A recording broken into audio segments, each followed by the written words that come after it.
Hello students. बेटा ठोस अवस्था हिंदी मीडियम स्टूडेंट्स के लिए मैंने शुरू किया था। पीछे 3 क्लासेज अपनी हो चुकी हैं। ठोसों का वर्गीकरण, चुंबकीय गुण, विद्युतीय गुण। आज मैं आप लोगों के साथ डिस्कस करूंगा ठोसों में अपूर्णताएं, इम्परफेक्शन इन सॉलिड। ठोसों में त्रुटियां। ठोसों में त्रुटियां क्या होती हैं, कितने प्रकार की होती हैं, क्यों होती हैं, उन सबको डिस्कस करने से पहले बात आती है आदर्श ठोसों की। आदर्श ठोस क्या होते हैं? जनरली क्रिस्टलीय और अक्रिस्टलीय ठोसों के लिए, या यूं कहूं कि जो पदार्थ की अवस्थाएं होती हैं, ठोस अवस्था, द्रव अवस्था और गैस अवस्था, सबके लिए कोई ना कोई स्थितियां निर्धारित की गई हैं। जो उन स्थितियों को, उन कंडीशंस को क्या करता है, 100% फुलफिल करता है, वो आदर्श स्थितियां होती हैं। लेकिन हमने पढ़ा है कि ना तो कोई ठोस आदर्श होता है, ना कोई द्रव आदर्श होता है, ना कोई गैस आदर्श होता है। गैस के लिए तो आप लोग 11वीं क्लास में पढ़ भी चुके हो, आदर्श और वास्तविक गैसें। और उसमें आदर्श गैस के नीचे आप एक लाइन लिखते थे कि ऐसी गैसें काल्पनिक होती हैं और वास्तव में अस्तित्व में ही नहीं है। वो गैसें जो आदर्श गैसें थी वो अस्तित्व में नहीं है, आदर्श गैस नियम का पालन करती हैं और काल्पनिक होती हैं। तो यही स्थितियां ठोसों के साथ लागू होती हैं। ठोसों में हमने एक प्रकार पढ़ा था क्रिस्टलीय ठोस। क्रिस्टलीय ठोस ठोसों में वास्तविक ठोस माने जाते हैं, क्योंकि ठोसों के लिए जो स्थितियां, जो कंडीशंस बनाई गई हैं, उनको 100% फुलफिल कौन करते हैं? यही क्रिस्टलीय ठोस करते हैं। अब इन क्रिस्टलीय ठोसों में भी तापमान बढ़ने के साथ साथ क्या होते हैं, कुछ अपूर्णताएं आ जाती हैं, कुछ त्रुटियां आ जाती हैं। त्रुटियां किस प्रकार से आती हैं कि जहां पे हम किसी अवयवी कण को सोच रहे होते हैं, मान रहे होते हैं, वहां पे अवयवी कण नहीं होता है, और नंबर जहां पे अवयवी कण होना चाहिए वहां पे अवयवी कण नहीं होता है। दूसरा, ठोसों में अवयवी कणों के बीच में जो नेट अट्रैक्टिव और रिपल्सिव फोर्स होता है वो भी एक दूसरे को बैलेंस नहीं कर पाते हैं, इम्बैलेंस कर जाते हैं। तो ये सब स्थितियां किसमें आती हैं? ताप परिवर्तन के साथ आती हैं। वो क्या कहलाती हैं? त्रुटियां या अपूर्णताएं कहलाती हैं। इन अपूर्णताओं को हम मेनली 2 तरीके से कैटेगराइज करते हैं, वो और उनके बाद उसमें फर्दर डिवीजन होगा, आगे फिर वो विभाजित होती हैं। एक बार मैं एक आरेख आपको लोगों के सामने बना रहा हूं, उस आरेख को हम 1 बाय 1 डिस्कस करेंगे, एक एक पॉइंट को डिस्कस करेंगे। स्टूडेंट्स, ये है ठोसों में जो अपूर्णताएं या दोष होते हैं, आदर्श स्थितियों से जो विचलन होता है, वो आदर्श स्थितियों में विचलन को हम 2 तरीके से विभाजित करते हैं। पहला उसमें बिंदु दोष और दूसरा है पंक्ति दोष। बिंदु दोष का मतलब क्या है? जो क्रिस्टलीय संरचना होती है, अभी हम आपको बना के बताएंगे, उस क्रिस्टलीय संरचना में अवयवी कणों के केवल एक पर्टिकुलर अवयवी कण से संबंधित जो दोष होता है, एक अवयवी कण से संबंधित जो दोष होगा वो तो बिंदु दोष की कैटेगरी में आता है। और उन अवयवी कणों की पूरी पंक्ति से संबंधित जो दोष होगा, एंटायर रो, पूरी की पूरी रो यदि डिस्टर्ब हो जाती है तो वो क्या कहलाता है? पंक्ति दोष कहलाता है। इस चीज को आप यूं समझिए, एक ध्यान कीजिए, आप पहले दिन वाली क्लास नियमित और अनियमित पैटर्न जब मैंने आपको बताया था, तो एक एग्जाम्पल आप लोगों को मैंने दिया था कि किसी हॉल में या खुर्सियों में, किसी हॉल या टेंट में लगी हुई खुर्सियों की जो व्यवस्था थी, यदि वो सभी खुर्सियों में पूरी की पूरी एक पंक्ति डिस्टर्ब हो जाए, खुर्सियों की अव्यवस्था कहाँ हो, पूरी की पूरी पंक्ति में जब अव्यवस्था आती है तो वो तो पंक्ति दोष हो जाता है। और केवल एक पर्टिकुलर चेयर उसमें डिस्टर्ब होती कि जो अपने बाकी पूरी जो खुर्सियों का जो अरेंजमेंट था, उस अरेंजमेंट से एक चेयर में भी यदि कुछ विविधता आती, तो विभिन्नता या वो जो विविधता आती, वो विविधता क्या कहलाएगी? बिंदु दोष कहलाएगी। तो डिटेल से हमारे सिलेबस में क्या दे रखा है? पंक्ति दोषों की बात नहीं की गई है। किसकी बात की गई है? बिंदु दोषों की बात की गई है। बिंदु दोषों को फिर 3 प्रकार से विभाजित किया जाता है। मतलब एक अवयवी कण से संबंधित जो दोष होते हैं, उसमें पहला दोष है हमारे पास स्टोकियोमेट्रिक, दूसरा नॉन स्टोकियोमेट्रिक और तीसरा होता है अशुद्धता दोष। यहाँ पे नॉन स्टोकियोमेट्रिक का मतलब क्या होता है? यहाँ पे अवयवी कणों का जो अनुपात रहता है वो अनुपात समान रहता है। अभी आप ये चीज फिलहाल इतना याद रखें कि अनुपात कहाँ, किस चीज का अनुपात, ये भी मैं जब एग्जांपल आप लोगों को करवा रहा हूं तो ये अनुपात भी मैं आपको समझाऊंगा अच्छे से। यहाँ पे वो दोष जिसमें अनुपात, अवयवी कणों का अनुपात समान रहता है, वो दोष जिसमें अनुपात क्या होता है? बदल जाता है। अनुपात जिसमें भिन्न भिन्न रहता है वो क्या कहलाता है? स्टोकियोमेट्रिक, नॉन स्टोकियोमेट्रिक और स्टोकियोमेट्रिक दोष होते हैं। इसको हिंदी में, ये अंग्रेजी का वर्ड है, इसको हिंदी में रस समीकरण मितीय दोष, और ये रस समीकरण मितीय और ये अरस समीकरण मितीय दोष से कहलाते हैं। अशुद्धता दोष में क्या होता है? जैसे हमने पी टाइप और एन टाइप अर्धचालकों में पढ़ा था कि किसी एक धातु के अंदर दूसरे तत्व को, एक तत्व के अंदर किसी दूसरे तत्व को अशुद्धि के रूप में मिलाते हैं, वो प्रक्रिया क्या कहलाती है? अपमिश्रण या डोपिंग कहलाती है। तो यही डोपिंग या अपमिश्रण यहाँ पे होगा कि एक धातु आयनिक यौगिक के साथ दूसरा आयनिक यौगिक मिला दिया जाता है। स्टोकियोमेट्रिक जो दोष होते हैं जिनमें अनुपात समान रहता है वो फिर दो भागों में विभाजित किए गए हैं, फ्रेंकल और शॉर्टकी दोष। ये सबसे इंपॉर्टेंट हेडिंग है यहाँ पे, इस पर्टिकुलर जो चौथी हेडिंग में आप लोगों के साथ डिस्कस कर रहा हूं उसमें सबसे इंपॉर्टेंट पॉइंट है ये शॉर्टकी और फ्रेंकल। इनको तुलनात्मक रूप से भी पूछा जा सकता है और इनमें दोनों में अलग अलग से भी टिप्पणी के रूप में या डिटेल पर्सन आया हुआ है। नॉन स्टोकियोमेट्रिक जो दोष होते हैं वो 4 प्रकार के होते हैं, धनायन आदि के दोष, धनायन न्यूनता दोष और ऋणायन आदि के, इस तरीके से 4 प्रकार के होते हैं। और अशुद्धता दोष अभी मैंने आपको बताया। ये एक पूरा चार्ट है। ये जो चार्ट मैंने बनाया वो किसके लिए बनाया? आयनिक यौगिकों के लिए बनाए। यदि यहाँ पे हमारे पास नॉन आयनिक यौगिक होते, नॉन आयनिक यौगिक हमारे पास होते तो नॉन आयनिक यौगिकों में ये दोष 2 प्रकार से विभाजित होते हैं। एक क्या कहलाता है? रिक्तिका दोष कहलाता है और एक क्या कहलाता है? अंतराकाशी दोष कहलाता है। रिक्तिका दोष और अंतराकाशी दोष। तो ऊपर वाले जो आप एग्जाम लड़ेंगे वो आयनिक यौगिकों के लिए पढ़ेंगे और नॉन आयनिक अनआयनिक यौगिकों के लिए जो दोष होते हैं वो 2 प्रकार के होते हैं, रिक्तिका दोष और अंतराकाशी दोष। ये पूरा चार्ट हो गया दोषों से संबंधित। अब इनको हम एक एक करके इन दोषों को डिटेल से डिस्कस करते हैं। इसमें जो स्टोकियोमेट्रिक दोष था उसमें पहले मैंने 2 दोष लिए आपके सामने जो उसके प्रकार बताए थे, शॉर्टकी दोष और फ्रेंकल दोष। एक डायग्राम आप लोग अपने सामने देख रहे हो। पहले शॉर्टकी दोष पे फोकस कीजिए। ये एक आयनिक यौगिक है जिसका अणुसूत्र, ये एक आयनिक यौगिक है जिसका अणुसूत्र है A8B8। इसमें अवयवी कणों का धनायन और ऋणायन का जो अनुपात है वो 1:1 है। ये उसका अणुसूत्र मान सकते हैं आप, ये अणुसूत्र हो गया। ये उसका संपूर्ण क्या है? क्रिस्टल संरचना है, जालक सूत्र है। तो अणुसूत्र में अनुपात क्या है? 1:1। ये उसकी जालक संरचना, क्रिस्टल संरचना या संरचना सूत्र हो गया। इस जालक सूत्र में, क्रिस्टल संरचना में या संरचना सूत्र में फिलहाल आप परमाणु वही 16 के 16 देख रहे हो, लेकिन शॉर्टकी दोष में होता क्या है? समान संख्या में धनायन और ऋणायन, समान संख्या में धनायन और ऋणायन निकल के क्या होते हैं? क्रिस्टल जाल से बाहर चले जाते हैं। समान संख्या का मतलब एक धनायन के साथ एक ऋणायन, 2 धनायन के साथ 2 ऋणायन, 3 धनायन के साथ 3 ऋणायन पूर्णतः निकलकर क्रिस्टल जाल से क्या हो गए? बाहर चले गए। क्रिस्टल जाल से बाहर चले गए। फिलहाल मैंने इस एग्जांपल में एक लिया है, पूरे मत मिटा दियो। कभी सर ने कहा था कि बराबर संख्या में निकाल देना है। एक 16 ही लिया, 16 के 16 थोड़ी हटा दोगे। मैंने इनमें से एक परमाणु मिस कर दिया तो इसका संरचना सूत्र क्या बन गया? अणुसूत्र तो क्या था? A8B8 और संरचना सूत्र बन गया तो वापस अनुपात कितना हो गया? 1:1 हो गया। ये जो शब्द था उसका मतलब था समान अनुपात। जो स्टोकियोमेट्रिक शब्द मैंने आप लोगों को बताया था कि क्रिस्टल संरचना या संरचना सूत्र या जालक संरचना और अणुसूत्र में अवयवी कणों का अनुपात क्या रहता है? समान रहता है। समान संख्या में बाहर चले गए, पहली लाइन समझ में आई आपको। नंबर 2, जब समान संख्या में वो बाहर चले जाते हैं उसका रिजल्ट क्या होता है? क्रिस्टल का जो घनत्व है वो कम हो जाएगा। घनत्व कम होगा लेकिन उस क्रिस्टल की जो विद्युत उदासीनता है वो क्या रहती है? बनी रहती है। विद्युत उदासीनता पे कोई प्रभाव नहीं पड़ता क्योंकि पहले भी धनायन और ऋणायनों की संख्या बराबर थी, अब भी धनायन और ऋणायनों की संख्या क्या है? बराबर है। समान संख्या में धनायन ऋणायन बाहर चले गए, घनत्व घट गया, विद्युत उदासीनता बनी रही।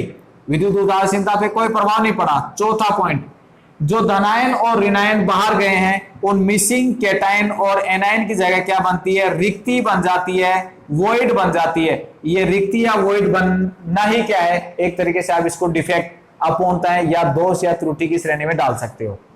5वां पॉइंट इसमें क्या आता है कि कौन से आयनिक यौगिक ऐसे होते हैं जो इस प्रकार के ठोस, इस प्रकार का दोष प्रदर्शित करते हैं? वे आयनिक यौगिक जिनकी समन्वय संख्या क्या होती है?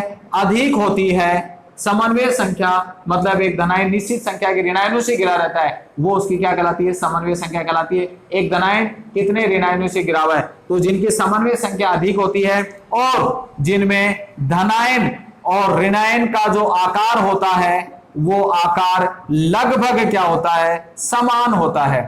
धनायन और ऋणायन का आकार लगभग समान होता है, उनमें शॉर्टकी दोष पाया जाता है। 6 के 6 पॉइंट क्लियर है आपको। अब अपन आते हैं किस पे? फ्रेंकल दोष पे आते हैं। फ्रेंकल में क्या है? अणुसूत्र फिर आप देख रहे हो क्या है? A8B8 है। अनुपात फिर वही हो गया 1:1। इसमें क्या होगा?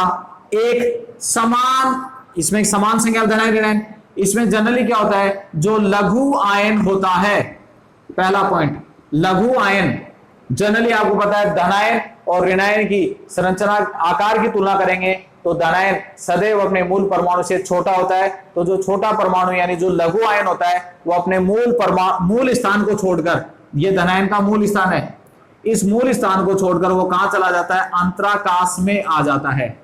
यहां जहां पे मैंने ये जो सर्कल बना रखे हैं, जो गोले बना रखे हैं, वो किसको बता रहे हैं, वो लेटिस पॉइंट क्रिस्टल बिंदु को बता रहे हैं। और ये जो बाकी जो रिक्त स्थान पड़ा हुआ है वो रिक्त स्थान क्या कहलाता है, अंतराकाशी स्थल कहलाता है। तो मूल लघु आयन मतलब धनायन अपने ऋणायन से छोटा होता है, तो लघु आयन अपने मूल स्थान को छोड़कर कहा गया, अंतराकाश में आ गया। ये इससे अलग होगा, लघु आयन वाला पॉइंट इससे अलग होगा। अनुपात क्या रहा, आयन के बदलने से अनुपात क्या रहा, पहले भी 1:1 था और अब भी 1:1 है, तो ये दोष की श्रेणी में आता है, ये दोष आता है स्टोकियोमेट्रिक श्रेणी में आता है।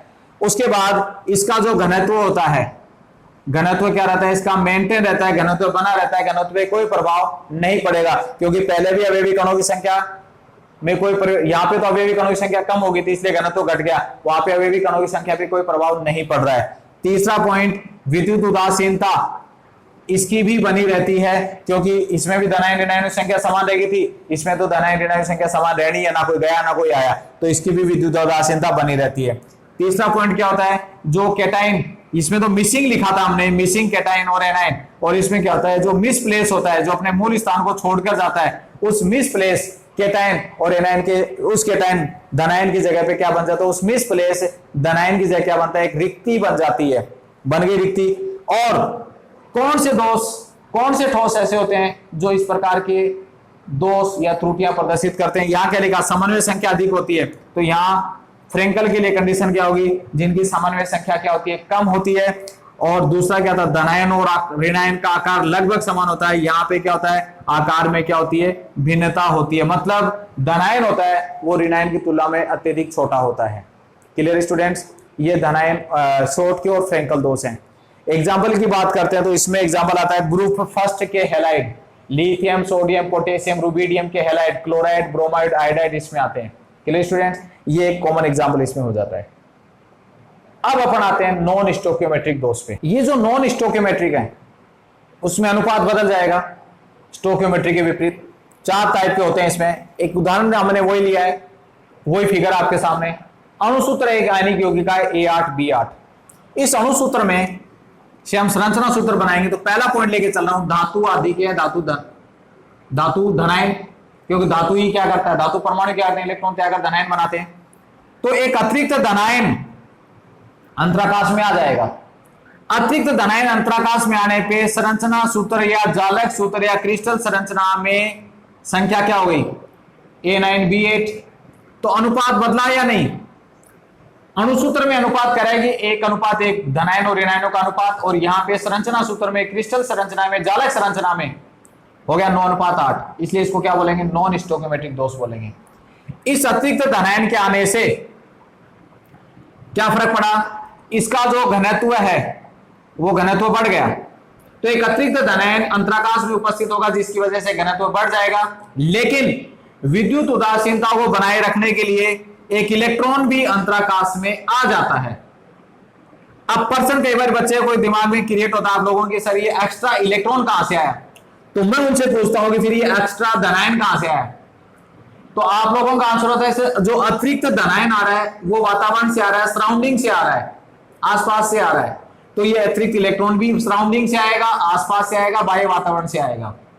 एक एग्जांपल समझिए आप इस चीज को, कि जैसे सोडियम क्लोराइड का क्रिस्टल है, उस सोडियम क्लोराइड के क्रिस्टल पे सरफेस पे, उस सोडियम क्लोराइड की सतह पे रख के मैं सोडियम को गर्म कर रहा हूं, तो गर्म करते ही सोडियम किस में बदलेगा, आवेशित होकर Na+ देगा, और इलेक्ट्रॉन, क्योंकि यहां पे इसका इलेक्ट्रॉनिक विन्यास है 281, जैसे ही गर्म करेंगे तो ये अपनी स्थायी अवस्था में चला जाएगा 2,8, और एक अतिरिक्त इलेक्ट्रॉन निकाल दिया।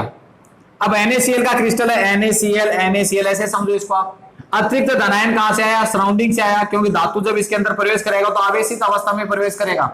जब धातु आवेशित अवस्था में आ रहा तो इलेक्ट्रॉन भी त्यागेगा, वो त्यागेगा इलेक्ट्रॉन, किसी दूसरे परमाणु ने ग्रहण किया नहीं, तो वो इलेक्ट्रॉन भी अंतराकाश में आकर फंस जाएगा। अब यहाँ पे यदि आप प्लस और माइनस गिनोगे तो प्लस और माइनस का संख्या तो आ रही है बराबर, इसलिए क्या रहा है, ये विद्युत उदासीन रहेगा लेकिन घनत्व बढ़ जाएगा। घनत्व बढ़ना भी एक तरीके का क्या है, त्रुटियों में आता है, दोषों में आता है, अपूर्णताओं में आता है।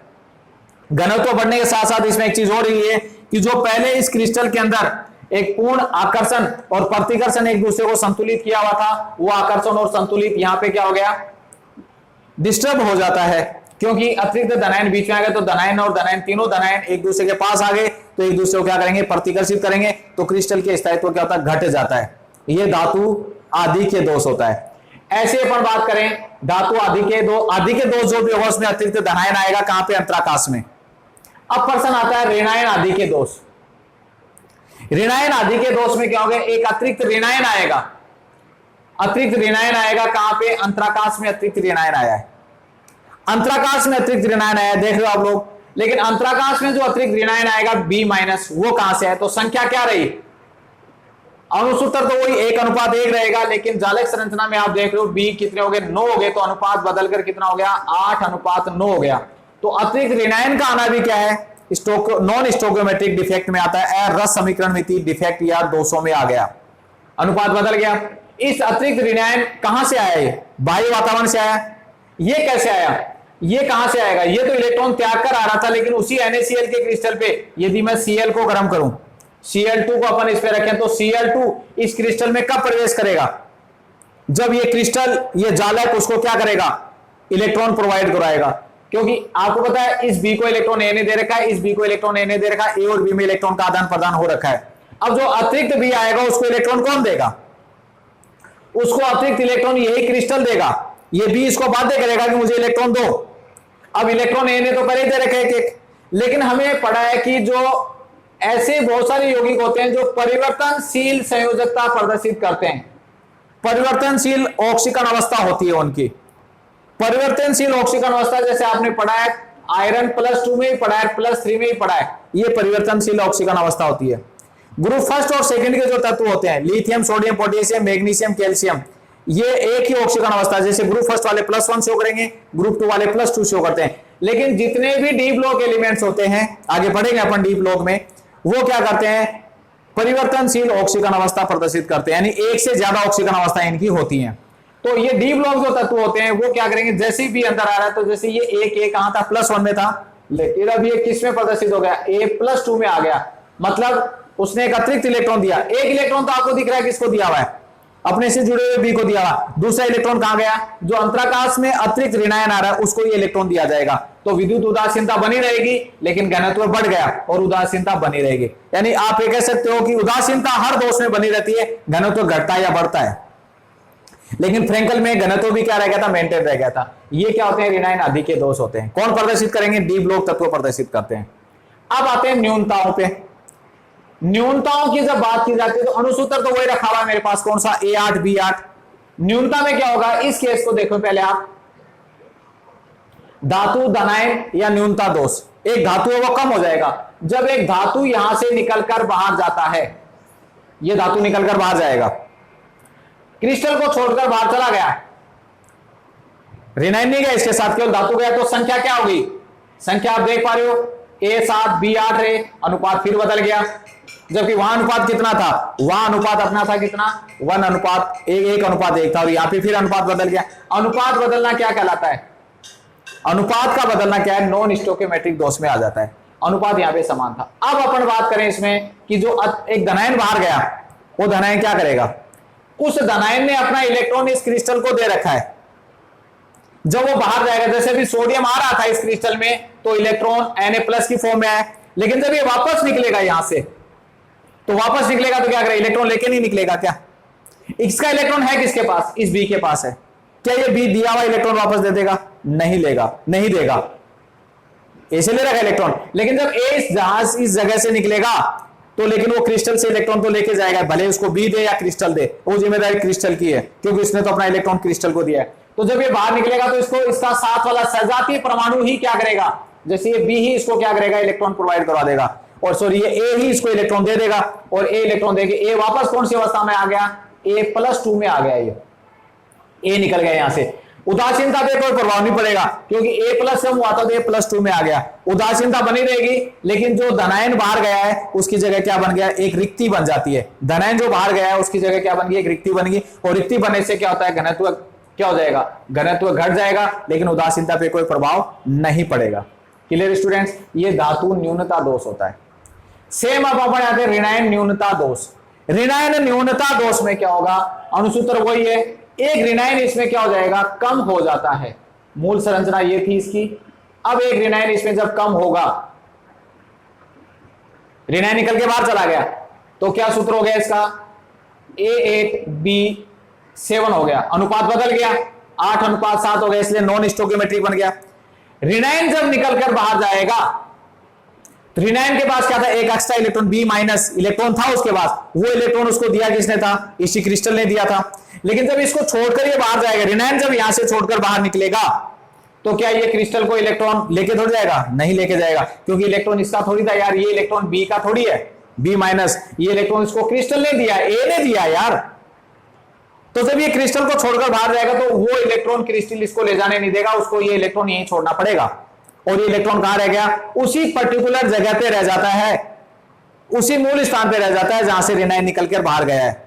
तो ये इलेक्ट्रॉन की एक निश्चित जगह होती है, इसलिए इसका एक नाम पड़ता है, इसका नाम हो गया F के अंदर बोला जाता है इसको।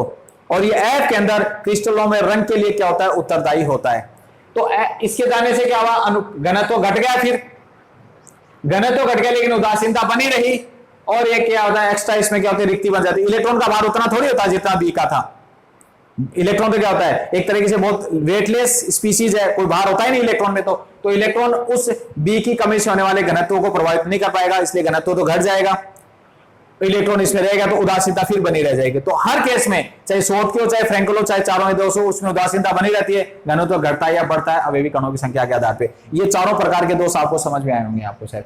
F मैंने भी एक पॉइंट बोला कि ये जो F केंद्र होता है वो क्रिस्टल के रंग के लिए उत्तरदायी होता है। आप ये प्रश्न बनता है कि F के अंदर वो इलेक्ट्रॉन क्रिस्टल आया हुआ भी, इसमें टिप्पणी भी आई हुई है, वो रंग के लिए कैसे उत्तरदायी है। तो बेटा जहां पे भी ये इलेक्ट्रॉन फ्री है, ये इलेक्ट्रॉन क्या चाहता है, इलेक्ट्रॉन की हमेशा टेंडेंसी होती है निम्न ऊर्जा स्तर से उच्च ऊर्जा स्तर में जाने की। और जब ये निम्न ऊर्जा स्तर से उच्च ऊर्जा स्तर में गमन करेगा, और जब निम्न ऊर्जा स्तर से उच्च ऊर्जा स्तर में गमन करता है तो क्या करता है, अपने बाह्य वातावरण से क्या करता है, जो श्वेत प्रकाश है उस श्वेत प्रकाश में से कुछ फोटोन को क्या करेगा, अवशोषित कर लेगा, और श्वेत प्रकाश को अवशोषित करके निम्न ऊर्जा से उच्च ऊर्जा में चला जाता है। अब श्वेत प्रकाश में से कुछ अवशोषित हो गया, जब श्वेत प्रकाश में से कुछ फोटोन अवशोषित हो गए तो श्वेत प्रकाश श्वेत नहीं रहेगा, और वो क्या करता है, एक निश्चित कलर प्रदर्शित करता है। और वो कलर, वो रंग कैसा होता है, अवशोषण के बाद बचे हुए प्रकाश की तरंगदैर्ध्य के अनुसार वो रंग कैसा होता है, अवशोषित प्रकाश के बाद बचे हुए प्रकाश की तरंगदैर्ध्य के समान होता है। ये रंग का कारण होता है इसमें। चलिए स्टूडेंट, ये नॉन स्टोकियोमेट्रिक दोष है। अब लास्ट क्या बचा अपना, अशुद्धता दोष बचा। अशुद्धता दोष में क्या होता है, एक एग्जांपल मैंने बताया कि जब NaCl को अपमिश्रित किया जाता है स्ट्रोंशियम क्लोराइड के साथ, या सिल्वर क्लोराइड को अपमिश्रित किया जाता है कैडमियम क्लोराइड के साथ, तो क्या होता है, NaCl के साथ SrCl2 डाला, स्ट्रोंशियम क्लोराइड डाला, तो कुछ सोडियम अणुओं का, सोडियम परमाणुओं का विस्थापन स्ट्रोंशियम से हो जाएगा, कुछ सोडियम परमाणुओं का विस्थापन Sr से हो गया, या कुछ Ag परमाणुओं का विस्थापन कैडमियम से हो गया। आप यहां वैलेंसी देख रहे हो कि Na की वैलेंसी है +1 और स्ट्रोंशियम की क्या है +2, और Ag की +1 है और कैडमियम की क्या है +2 है। तो रिप्लेसमेंट उदासीनता को बनाए रखने के लिए क्या करेगा, एक स्ट्रोंशियम 2 सोडियम को रिप्लेस करेगा। जैसे इस एग्जांपल में देखो, एक स्ट्रोंशियम 2 सोडियम को विस्थापित करेगा, कर दिया 2 विस्थापित। ये क्रिस्टल तो मूल संरचना थी, इसमें स्ट्रोंशियम क्लोराइड हम क्या करें, अपमिश्रण कर रहे हैं। अपमिश्रण बोला क्या था इसको, डोपिंग कहा जाता है इसको, पढ़ा दिया मैंने एन टाइप पी टाइप में, ये भी डोपिंग है। स्ट्रोंशियम ने प्रतिस्थापित किया 2 को, लेकिन स्थान कितने गिरेगा, एक के, तो एक ने 2 को विस्थापित किया, लेकिन जगह कितने की लेगा, स्थान कितने का लेगा, एक का तो लेगा, चाहे तो इसी स्थान पे डाल दो, चाहे इसी स्थान पे डाल दो। तो जब उसने 2 को विस्थापित किया लेकिन स्थान एक का ही उसने घेरा है, तो ये स्थिति क्या कहलाती है, अपमिश्रण कहलाती है। उसमें भी क्या बन जाती है, एक रिक्ति या वोइड बन जाता है, और ये रिक्ति या वोइड या होल का बनना क्या है, अशुद्धता दोष या दोषों की श्रेणी में आ जाता है। तो स्टूडेंट्स, ये स्टोकियोमेट्रिक दोष, नॉन स्टोकियोमेट्रिक दोष और अपूर्णता दोष आयनिक यौगिकों के लिए। कोई डाउट, इंपॉर्टेंट है इसमें शॉर्टकी और फ्रैंकल दोष। अब चलते चलते अपन 2 बातें और कर लेते हैं, किसमें, अनआयनिक यौगिकों में, नॉन आयनिक यौगिकों के लिए भी ऐसे दोषों की यदि बात की जाती है तो वो होते हैं रिक्तिका दोष और अंतराकाशी दोष। अनआयनिक यौगिकों के लिए रिक्तिका दोष में क्या होता है, ये पूरा एक लेटिस बना हुआ है, 16 कण बने इसमें लिए, लेकिन धनायन ऋणायन इसलिए A+B- का कोलेजन डॉट को शो करें।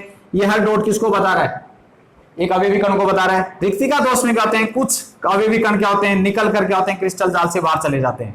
ठीक है, ये क्रिस्टल जाल से बाहर चला गया तो यहां पे क्या बन गए, होल्स बन जाते हैं, होल, वॉइड या वैकेंसीज बन गई। इन होल, वॉइड, इनको ही क्या कहते हैं, रिक्तिका दोष कहते हैं। सिंपल से एक लाइन है अनआयनिक के लिए, अवयवी कण कुछ बाहर चले जाएं, घनत्व घट जाएगा और उन मिसिंग अवयवी कणों की जगह क्या बन जाता है, रिक्तिकाएं बन जाती हैं। अंतराकाशी में क्या होगा, ये पूरा 16 कण आप देख रहे हो, वही एग्जांपल मैंने लिया है, प्लस माइनस का कोई लॉजिक नहीं है तो केवल और केवल क्या दिखाएंगे, अवयवी कणों के लिए डॉट बना दिए मैंने। इसमें अतिरिक्त पार्टिकल आ जाते हैं, एक्स्ट्रा कण आ जाते हैं, किसमें आगे, अंतराकाश में आगे। इन अतिरिक्त कणों के आने से क्या होता है, घनत्व बढ़ जाता है। एक प्रश्न आपके बोर्ड में आया हुआ है कि किस प्रकार के दोषों में घनत्व बढ़ता है, तो 3 दोष हो गए, धनायन आदि के, ऋणायन आदि के और अंतराकाशी दोष। तो इन तीनों को अलग अलग लिखने की जगह यदि आप अंतराकाशी दोष भी लिख देते हो कि अंतराकाशी दोष में क्या होते हैं, घनत्व बढ़ता है, क्योंकि अतिरिक्त धनायन आया वो भी अंतराकाश में आया, अतिरिक्त ऋणायन आया वो भी अंतराकाश में आया, और यहां पे तो अंतराकाश है ही, तो इनको कंबाइनली भी अपन कह सकते हैं कि अंतराकाशी दोषों में हमेशा क्या होता है, घनत्व बढ़ता है। क्लियर स्टूडेंट, एक छोटा सा हेडिंग था लेकिन बहुत इंपॉर्टेंट था, शॉर्ट क्योर फ्रैंकल के बिहाफ पे बहुत इंपॉर्टेंट हेडिंग है। डोपिंग ऑफ मिश्रण इसमें पूछा जा सकता है, प्लीज कीजिएगा। कोई डाउट हो तो प्लीज कमेंट सेक्शन में आइए। Good luck.